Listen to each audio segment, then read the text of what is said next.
ठीक है। आप लोगों ने ईआर डिजाइन किए हैं, ठीक है। ईआर मॉडल जब हम डिजाइन करते हैं तो उसमें क्या करते हैं, दो एंटिटी होती है, दोनों एंटिटी को आपस में कनेक्ट करने के लिए क्या करते हैं, एक रिलेशनशिप यूज करते हैं, ठीक है। तो एग्रीगेशन के अंदर हम क्या करते हैं, जब हम दो एंटिटी को आपस में कनेक्ट करते हैं एक रिलेशनशिप से, तो हम चाहते हैं कि हम दो रिलेशनशिप को आपस में कनेक्ट करें। दो रिलेशनशिप तो आपस में कनेक्ट हो ही नहीं सकते, क्योंकि दो रिलेशनशिप को आपस में कनेक्ट करने के लिए उनके बीच में एक एंटिटी का होना जरूरी है। तो उसके लिए हमने क्या यूज किया है, एक लिमिटेशन यूज की है, किसकी, एग्रीगेशन की। एग्रीगेशन को हम दो डेफिनेशन या दो तरीके से स्टडी कर सकते हैं।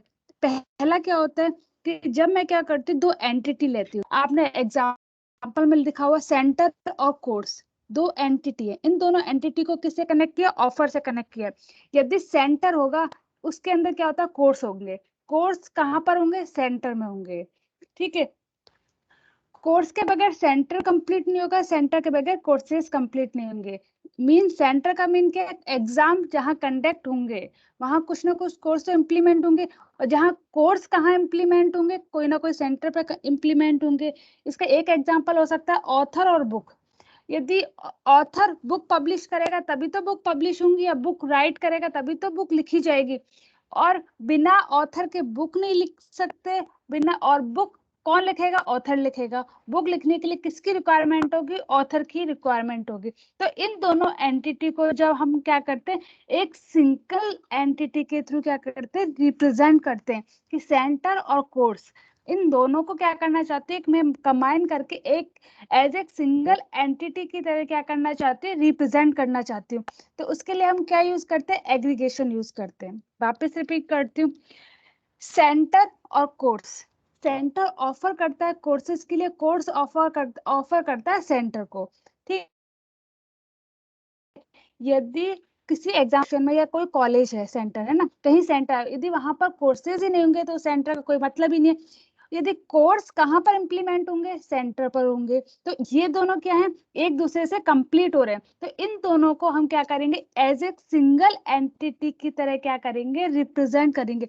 जब हम दो एंटिटी को रिलेशनशिप से कनेक्टेड हैं, उनको एज ए सिंगल एंटिटी की तरह रिप्रेजेंट करते हैं, तो हम क्या करते हैं, उसे एक बॉक्सेस के अंदर ड्रॉ करते हैं। आपने इस एग्जांपल में दिखाई दे रहा है, एक बॉक्स क्या कर दिया है, इन दो एंटिटी के अंदर क्या कर दिया है, इसको पुट अप कर दिया है, इन दोनों एंटिटी को एक बॉक्स के अंदर, ठीक है, एज ए रेक्टेंगल, ठीक है।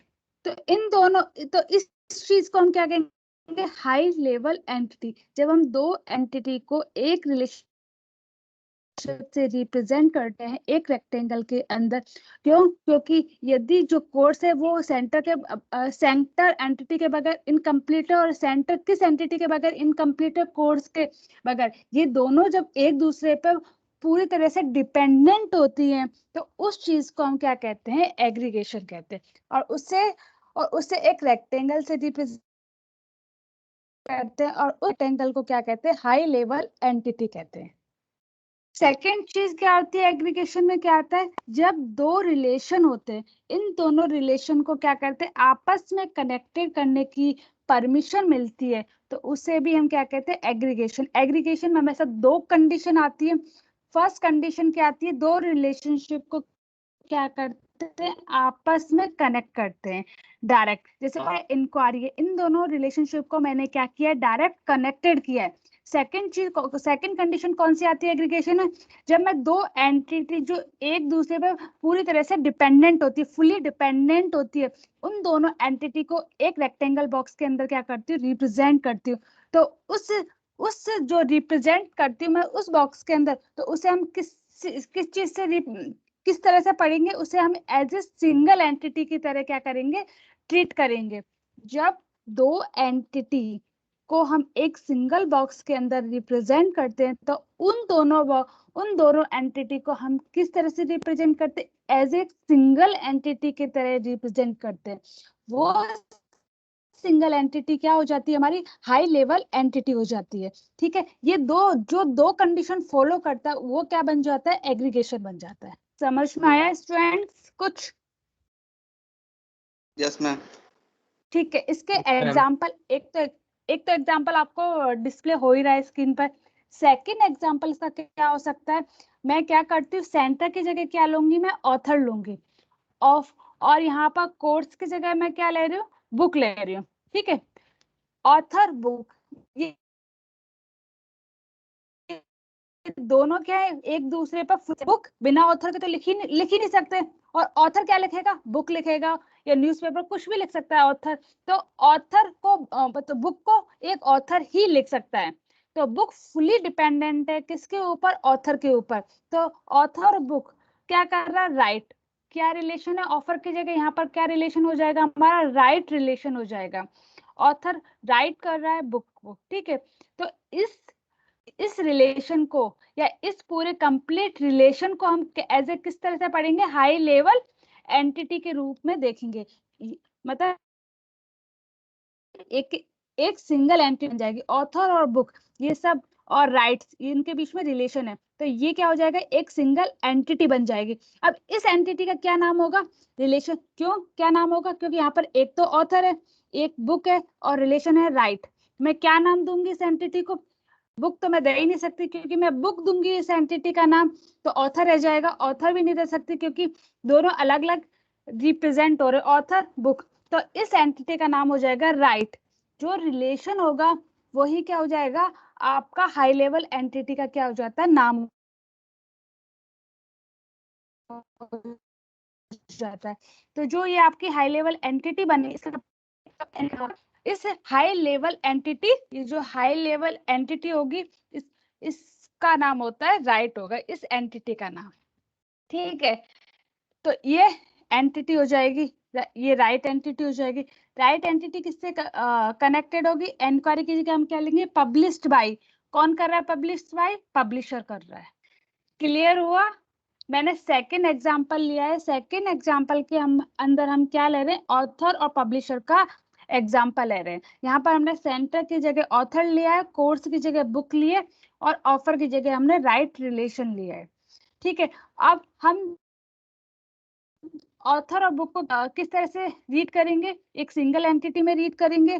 तो ये हमारी कौन सी सिंगल एंटिटी बनेगी, राइट एंटिटी बनेगी। एंटिटी का कोई ना कोई तो नाम होता ही है ना, ऐसे तो नहीं होता। विजिटर है, ये भी एंटिटी है, इसका भी एक नाम है।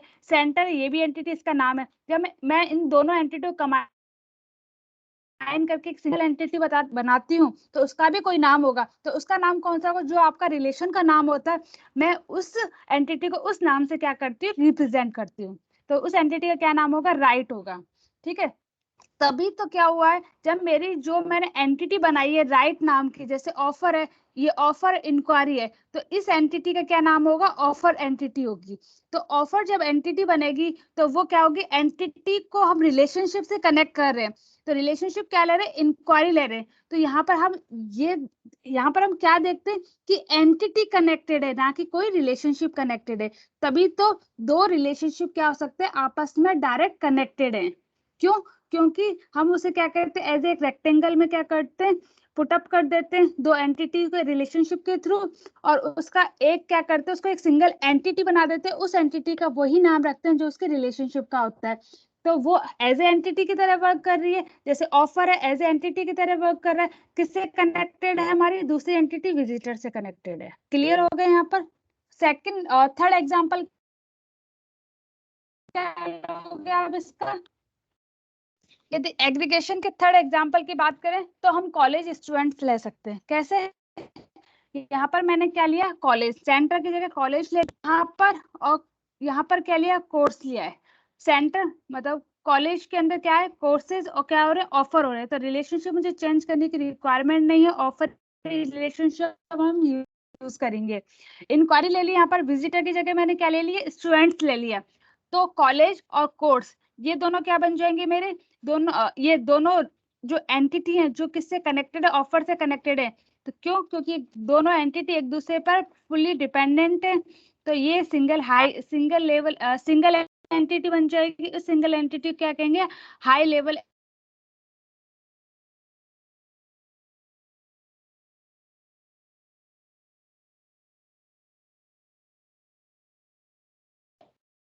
एंटिटी कहेंगे, और इस एंटिटी का नाम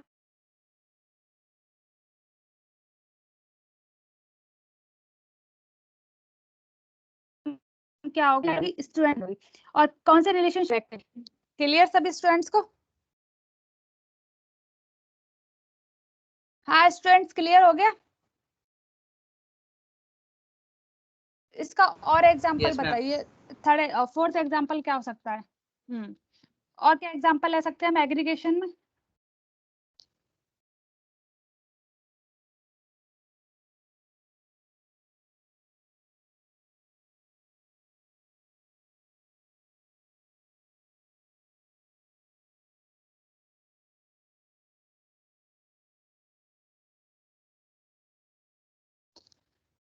बताइए।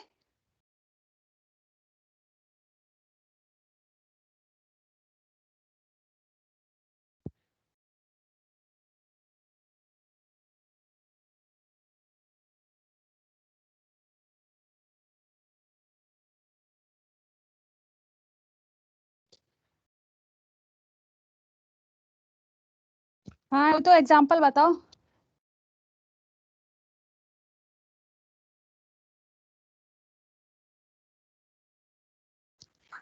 मैम, एक रिलेशन ऐसे हो सकता है, एक कुक हो और रेस्टोरेंट हो, वो फूड देता है, वो एक सिंगल हायर लेवल एंटिटी बन जाएगी, और जो खाने वाले होते हैं जैसे कस्टमर, वो हो गए ईट करने आते हैं, वो रिलेशन बन जाएगा। ठीक है, ऐसे इस तरह से इन दोनों हाई लेवल। चलो ठीक है, नेक्स्ट टॉपिक है आपका। एक होता है एग्रीगेशन, जो मैंने अभी पढ़ाया, एक होता है एग्रीगेट। मैं अभी दिखा देती हूँ आपको स्क्रीन शेयर, कंफ्यूज मत हो ना, क्योंकि एग्जाम में आता है। यदि आपके एग्जाम हुए तो, और होपफुली होंगे, डीबी में इसका एग्जाम तो अब इस बार तो होंगे ही। ठीक है, एक आता है आपका एग्रीगेट, एग्रीगेशन फंक्शन होता है उसका नाम। एक होता है एग्रीगेशन जो मैंने अभी आपको करवाया है, ठीक है। एक होता है आपका एग्रीगेशन फंक्शन। ये क्या है, आपके एग्रीगेशन फंक्शन है। कितने होते हैं? 5 होते हैं, एवरेज, सम, काउंट, मैक्सिमम, मिनिमम। ये एसक्यूएल के अंदर आते हैं, तब पढ़ाएंगे, मैं आपको क्लियर कर देती हूँ। एग्रीगेशन और एग्रीगेशन फंक्शन दोनों अलग अलग चीज होती है। एग्रीगेशन के अंदर हम किसकी स्टडी करते हैं? जब हम ईआर डायग्राम डिजाइन करते हैं, जो मैंने अभी बताया आपको, एक ईआर डायग्राम डिजाइन किया है, उन ईआर डायग्राम के अंदर हम क्या करते हैं? हाई लेवल एंटिटी बनाते हैं। क्यों बनाते हैं? दो रिलेशनशिप होते हैं, उनको आपस में कनेक्टेड हम किस तरह से कर सकते हैं, ये समझाया जाता है एग्रीगेशन में। एग्रीगेशन के अंदर हम क्या एक्सप्लेन करते हैं, या किस चीज की लिमिटेशंस को बताते हैं? दो रिलेशनशिप। मैंने आपको हर एग्जाम्पल के अंदर दो रिलेशनशिप बताए थे, जैसे एक में ऑफर बताया था, और एक ऑफर रिलेशनशिप को किससे कनेक्ट किया था? इंक्वायरी रिलेशनशिप से कनेक्ट किया था, यही तो था। और जब दूसरा एग्जाम्पल लिया था मैंने, तो उसमें क्या कनेक्ट किया था? राइट और पब्लिशर को आपस में कनेक्टेड किया था, हाई लेवल एंटिटी बनाकर, ठीक है। एग्रीगेशन फंक्शन के अंदर जो एसक्यूएल के अंदर आते हैं, जो आपकी नेक्स्ट यूनिट में, उसके अंदर हम क्या करते हैं? फंक्शन की स्टडी करते हैं, जैसे एवरेज, सम, काउंट, मैक्सिमम, मिनिमम, ये फंक्शन कैसे काम करते हैं। एग्रीगेशन फंक्शन को हम एग्रीगेट फंक्शन भी कहते हैं, या एग्रीगेट भी कहते हैं, इसलिए दोनों चीजें अलग हैं। ये कंफ्यूज मत हो ना, ये नेक्स्ट यूनिट में ये एक्सप्लेन करूंगी एग्रीगेशन फंक्शन क्या होते हैं। फंक्शन लगते ही या एग्रीगेशन इन एसक्यूएल भी आता है, एग्रीगेट इन एसक्यूएल के मैं भी आपको क्या एक्सप्लेन करना, एग्रीगेशन फंक्शन या एक्सप्लेन करने होंगे। और एग्रीगेशन या एग्रीगेशन इन ईआर डायग्राम, एग्रीगेशन इन ईआर डायग्राम के अंदर आपको क्या एक्सप्लेन करना होगा? वो एक्सप्लेन करना होगा, क्योंकि वो ईआर एंटिटी रिलेशनशिप के अंदर ही तो हम एग्रीगेशन को समझा रहे हैं, इसलिए ये इसके टाइप्स होते हैं, जो मैं आपको नेक्स्ट यूनिट में कराऊंगी, क्योंकि उसके लिए आपको एसक्यूएल क्वेरी एक्सप्लेन करनी पड़ेगी। क्लियर हुआ? अब पढ़ाते हैं नेक्स्ट टॉपिक आपका की कंस्ट्रेंट।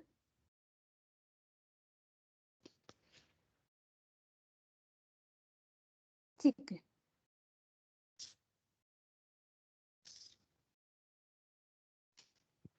कंस्ट्रेंट का मतलब क्या होता है? कंस्ट्रेंट का नेक्स्ट टॉपिक आपका की कंस्ट्रेंट। कंस्ट्रेंट का मतलब आपको एक टेबल डिस्प्ले हो रही है, ठीक है। कंस्ट्रेंट का मतलब होता है कि मैं कोई भी कंडीशन को फॉलो करती हूँ टेबल में या रिलेशन में। टेबल को हम रिलेशन भी कहते हैं। जब मैं कोई कंडीशन को फॉलो करती हूँ या कोई कंडीशन मेंशन करती हूँ अपनी रिलेशन के अंदर, तो वो मेरा क्या होता है, कंस्ट्रेंट होता है। ठीक है, उसे हम क्या कहते हैं, कंस्ट्रेंट। की कंस्ट्रेंट का मीन क्या होता है, की का मतलब होता है एट्रीब्यूट।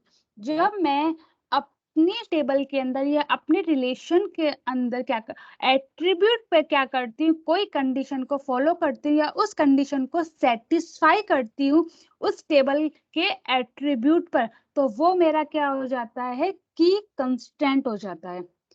और आप जो कंडीशन को फॉलो कर रहे हो या इम्प्लीमेंट कर रहे हो अपनी टेबल के, वो रिलेशन होना चाहिए। मतलब जिस रिलेशन के ऊपर आप कंडीशन को इम्प्लीमेंट कर रहे हो वो रिलेशन क्या होना चाहिए, आपका वैलिड होना चाहिए। वैलिड इनवैलिड मतलब वैलिड रिलेशन के ऊपर ही आप क्या कर सकते हो, कंडीशन को इम्प्लीमेंट कर सकते हो। इनवैलिड पे तो वो वैसे ही कंडीशन क्या होगी, इम्प्लीमेंट नहीं होगी। ये आपकी क्या होती है, की कंस्टेंट होती है। की कंस्टेंट के टाइप्स, ये नोट नल। जब हम की कंस्टेंट को इम्प्लीमेंट, जैसे मैंने एक टेबल डिजाइन कर दी है, अब मैं इस टेबल पे की कंस्टेंट को एक्सपेंड करना चाहती हूँ। की कंस्टेंट मतलब कंडीशन को इम्प्लीमेंट करना चाहती हूँ एट्रीब्यूट पर। कैसे करूंगी, जब मैं एट्रीब्यूट पर कंडीशन को इम्प्लीमेंट करूंगी तो फर्स्ट चीज मैं ये देखती हूँ कि इस एट्रीब्यूट के अंदर, मतलब इसमें जो roll number, name, age, phone number, ये जो मैंने 4 एट्रीब्यूट यूज कर रखे हैं, उनमें से किसी की वैल्यू मैं क्या नहीं लूं, नल वैल्यू नहीं यूज करूं। इसके अंदर क्या होता है, जो भी नल वैल्यू का मतलब होता है कि यदि आप जीरो भी यूज करोगे वो भी एक वैल्यू होती है। नल वैल्यू का मतलब होता है आप कुछ भी नहीं कर रहे हो, उसको ब्लैंक छोड़ के नेक्स्ट पर जा रहे हो। आपको इनमें से जो 4 एट्रीब्यूट है उनमें हर एट्रीब्यूट के अंदर कोई ना कोई वैल्यू आपको पुटअप करनी है, चाहे, ठीक है, उनको ब्लैंक नहीं छोड़ना है। दूसरी चीज इसके अंदर क्या है कि यूनिक।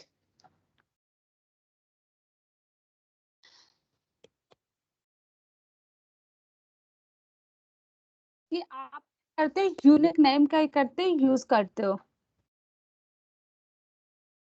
यूनिक नेम का मतलब क्या होता है,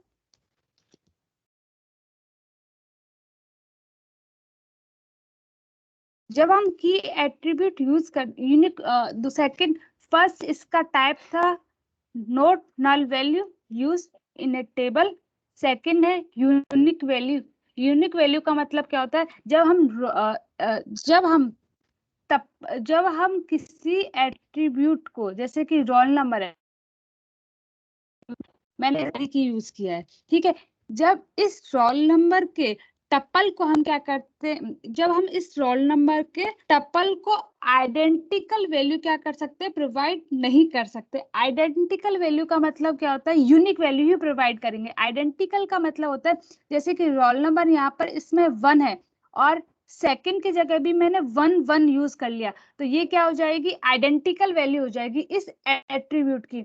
यदि मैं कोई एट्रीब्यूट यूज कर रही हूँ एज ए की एट्रीब्यूट, मतलब प्राइमरी की एट्रीब्यूट यूज कर रही हूँ या की एट्रीब्यूट यूज कर रही हूँ, तो उसके अंदर जो 2 टपल होते हैं या नंबर ऑफ टपल्स होते हैं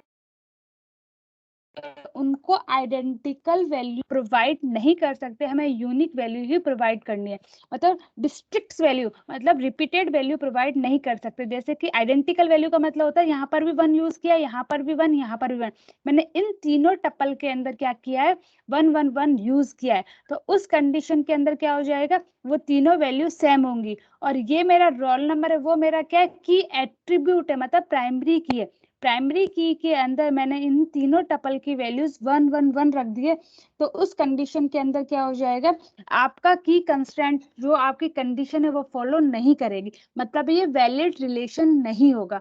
तो आपको क्या करना होगा कि जो आपका की एट्रीब्यूट है रोल नंबर, उन इसमें जो जितने भी आप टपल यूज करोगे उन टपल की क्या करोगे, आपको वैल्यू क्या करनी होगी, यूनिकली प्रोवाइड करनी होगी। जैसे यहाँ पर 1 है तो आप यहाँ पर 1 नहीं यूज कर सकते, थर्ड सेकंड थर्ड फोर्थ इस तरह से वैल्यू को यूज करोगे, मतलब वैल्यू नहीं कर सकते। ये दो एट्रीब्यूट की वैल्यू क्या कर सकते हो, दो एट्रीब्यूट की वैल्यू सेम नहीं हो सकती। ठीक है।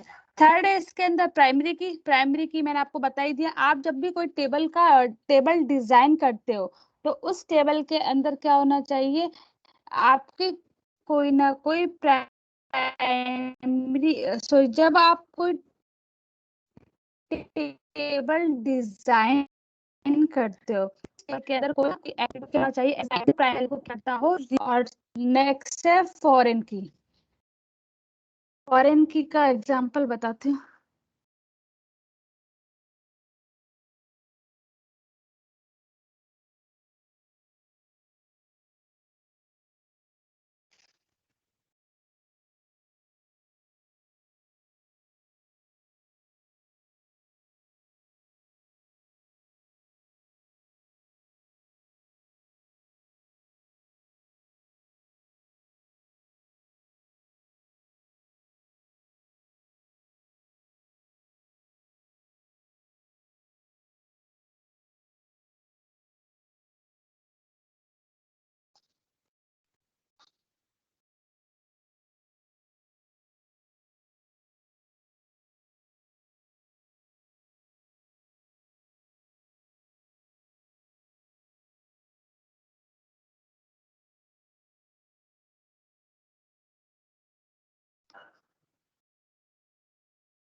फॉरेन की के अंदर क्या होता है, जैसे आपके क्या है, आपने एक दो टेबल डिजाइन की है। ठीक है, दो टेबल में जो आपकी फर्स्ट रेफरेंशियल टेबल है उसके अंदर आपने क्या किया है, एक तो आपने प्राइमरी की मतलब कि एट्रीब्यूट यूज किया, यूनिक की यूज, एक प्राइमरी की यूज की है जैसे कि रोल नंबर प्राइमरी की है। और आपने दूसरी क्या की, एक फॉरेन की यूज की है। फॉरेन की कौन सी है, कोर्स आईडी, मतलब दूसरी की यूज की है कोर्स आईडी। आप कोर्स आईडी को जब आप दूसरी टेबल डिजाइन करो तो लोगे। जो फर्स्ट टेबल डिजाइन की है आपने, कौन सी टेबल डिजाइन की है, जैसे स्टूडेंट डिटेल नाम की टेबल डिजाइन की है। सेकंड टेबल आप कौन से डिजाइन कर रहे हो, स्टूडेंट्स मार्क्स नाम की टेबल डिजाइन कर रहे हो। स्टूडेंट डिटेल के अंदर role number, name, course ID, ये 3 एट्रीब्यूट लिए। आप क्या कर, जब दूसरी टेबल डिजाइन कर रहे स्टूडेंट मार्क्स, तो उसके अंदर स्टूडेंट डिटेल की कोई ना कोई की आप क्या कर रहे हो, यूज कर रहे हो। वो जो सेकंड टेबल के अंदर जो फर्स्ट टेबल की जो की यूज कर रहे हो वो क्या बन जाएगी, एज ए प्राइमरी की बन जाएगी। फर्स्ट जो टेबल है उसकी की कौन सी आप यूज कर रहे हो, कोर्स आईडी यूज कर रहे हो सेकंड टेबल के अंदर। तो उस सेकंड टेबल कोर्स आईडी क्या बन जाएगी, फॉरेन। मैम बोलो बेटा। आपकी वॉइस रुक रुक के आ रही है। वॉइस रुक रुक के आ रही है। अब कैसी प्रॉब्लम हो तो बता देना, वापस एक्सप्लेन कर देती हूँ ना एक बार और। कहाँ से नहीं समझ में आया की कंस्ट्रेंट में स्टूडेंट्स आपको, या पूरा ही नहीं समझ में आया, बताइए। हम्म? की कांस्टेंट आ गया। आ गया ना की कंस्टेंट क्या होता है। ठीक है, की कंस्टेंट आ गया। की कंस्टेंट 5 टाइप के होते हैं, इनके टाइप्स जो आपने शो हो ही रहे, नोट नल, यूनिक, डिफॉल्ट, चेक, प्राइमरी की एंड फॉरेन की। ये 5 टाइप होते हैं। नोट नल का मतलब क्या क्या होता है, जब भी हम की कंस्टेंट मतलब की कंस्टेंट का मतलब कंडीशन इंप्लीमेंट करना टेबल के अंदर, वो होता है की कंस्टेंट।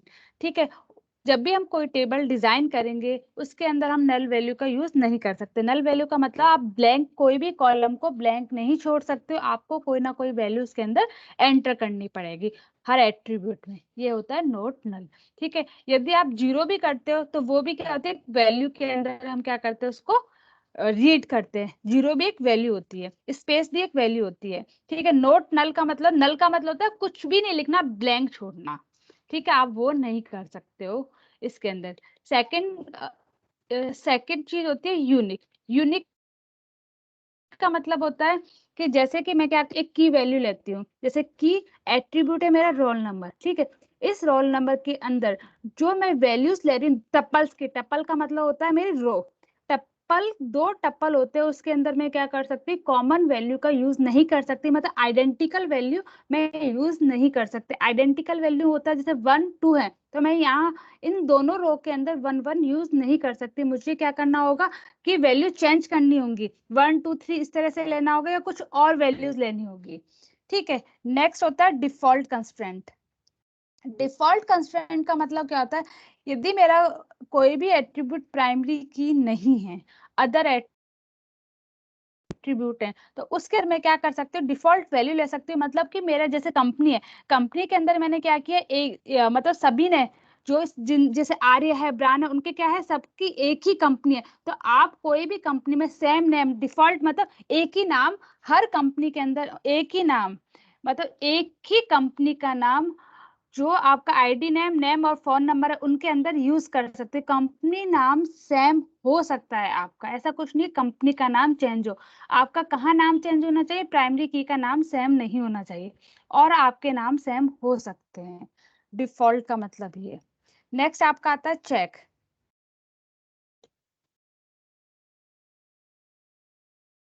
चेक के अंदर होता है जैसे कि मैं क्या करती हूँ, मैंने क्या किया, एज के अंदर क्या करती है, मैंने कंडीशन इम्प्लीमेंट कर दी है कि जो मैं टेबल डिजाइन कर रही हूँ उनकी एज क्या हो, या जो मैं रिलेशनशिप या की कंस्ट्रेंट डिजाइन कर रही हूँ उसके अंदर क्या हो, 18 से अबाव हो।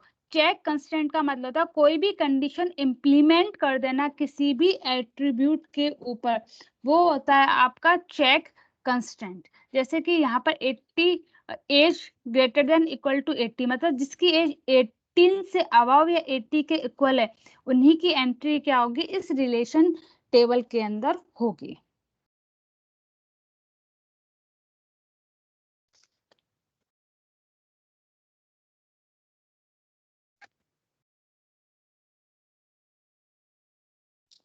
ठीक है। नेक्स्ट है प्राइमरी की। प्राइमरी की का मतलब होता है कि जब मैं कोई भी टेबल डिजाइन करती हूँ तो उसके अंदर एक रो मतलब एक एट्रीब्यूट क्या होना चाहिए, यूनिकली आइडेंटिफाई होना चाहिए। जैसे कि रोल नंबर है, रोल नंबर क्या है मेरा, प्राइमरी की है, मैंने एक एट्रीब्यूट क्या किया है इसके अंदर, यूनिकली आइडेंटिफाई किया है। और फिर आता है आपका फॉरेन की, ये की कंस्ट्रेंट के टाइप है। फॉरेन की के अंदर क्या आएगा कि जैसे कि मैं क्या करती हूँ, एक टेबल डिजाइन करती हूँ, मतलब मैंने दो टेबल डिजाइन किए, तो दो टेबल आपस में एक दूसरे से किस तरह से रिलेटेड होनी चाहिए या किस तरह से रिलेटेड हैं। जैसे स्टूडेंट डिटेल और स्टूडेंट मार्कशीट, दो टेबल मैंने क्या किए, डिजाइन कर दिए। तो मैं कैसे बताऊंगी फॉरेन की, यदि मेरी फर्स्ट टेबल का कोई भी एट्रीब्यूट मैंने क्या किया है, सेकेंड टेबल के अंदर यूज किया है, तो फर्स्ट टेबल का एट्रीब्यूट उसके लिए तो, और सेकेंड टेबल के लिए क्या हो जाएगा, फॉरेन की, ठीक है। और नेक्स्ट आता है आपका डोमेन कंस्ट्रेंट, इसके अंदर नहीं है शायद। डोमेन कंस्ट्रेंट के अंदर क्या होता है, जैसे कि मेरी जैसे डिफॉल्ट टेबल है, मेरी डिफॉल्ट टेबल के ही अंदर आता है डोमेन कंस्ट्रेंट भी। जैसे डिफॉल्ट टेबल है, डिफॉल्ट टेबल के अंदर है आईडी नंबर नेम कंपनी और फोन। तो आप क्या कर सकते हो, आप आईडी नंबर जैसे कि इसमें क्या इंटीजर में, तो आप आईडी नंबर करेक्टर में नहीं ले सकते हो। आपके जो एट्रीब्यूट्स हैं उनकी रेंज क्या करते हो आप, फिक्स करते हो, स्पेसिफाई कर देते हो कि हाँ इसकी ये रेंज है। जैसे कि नेम है, नेम आपने क्या लिया, करेक्टर में लिया, ऐसा नहीं कि आप नेम नंबर्स में लो, मैंने रेंज फिक्स कर दी है कि मैं नेम किसके अंदर ले रही हूँ, अपने करेक्टर के अंदर ही ले रही हूँ, कंपनी किसके अंदर ले रही हूँ, करेक्टर के अंदर ले रही हूँ। जो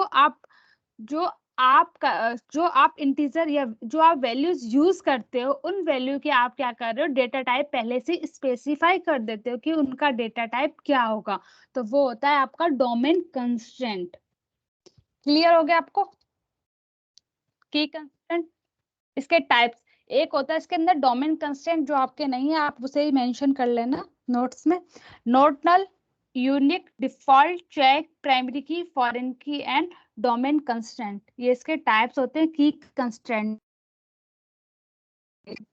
की कंस्ट्रेंट करते हैं, जब हम एक टेबल डिजाइन करते हैं, उस टेबल पे हम कंडीशन फॉलो करते हैं या उस टेबल पे कंडीशन को मेंशन करते हैं, तो उसके अंदर हमें क्या क्या चीजें ध्यान रखनी पड़ती हैं या क्या क्या चीजों का यूज करके एक टेबल डिजाइन करते हैं एज ए कंडीशन टेबल, तो वो था हमारा की कंस्ट्रेंट।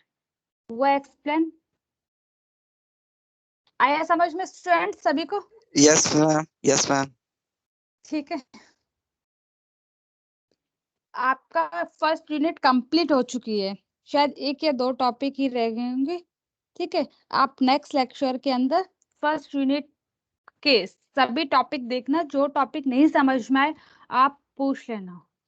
आपके फर्स्ट यूनिट कंप्लीट होगी, वापस रिपीट करती हूँ।